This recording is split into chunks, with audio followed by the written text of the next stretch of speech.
akong gihangyo uban sa Nanawagan karon og hustisya ang kabaday sa community radio broadcaster nga gipusil patay samtang nagprograma kini sa kaugalingong radio station sa Calamba, Misamis Occidental.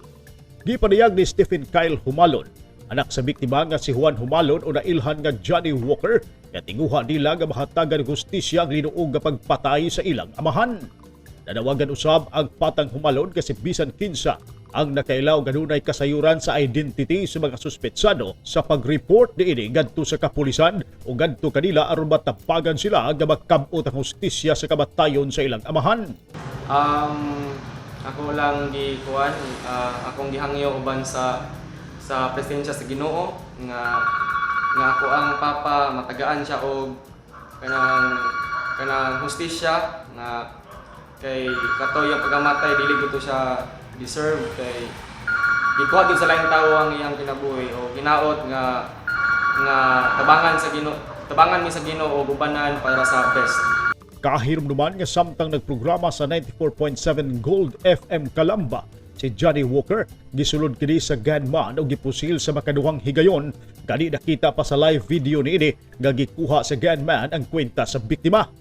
Sa investigasyon sa kapulisan, nasayran nga gitiunan sa usa sa mga suspek ang nag-abri sa gate ug ang laing kauban niini midali og sulod sa radio station nga mo'y mipusil sa biktima.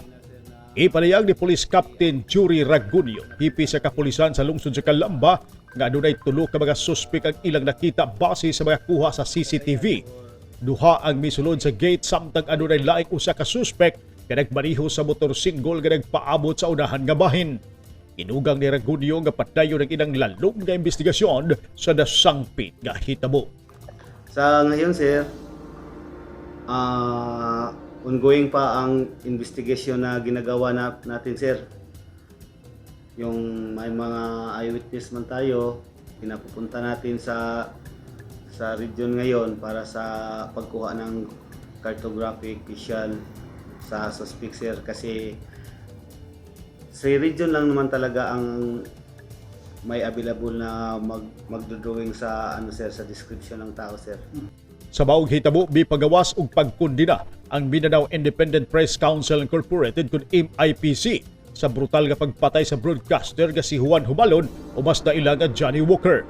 Ipanayag sa MIPC nga ang pag-atake sa mga sakop sa media o sa usab kapag atake sa tawhanong katungod, press freedom o demokrasya. Alang sa Newsline Philippines, Natalie Batolino, stay safe.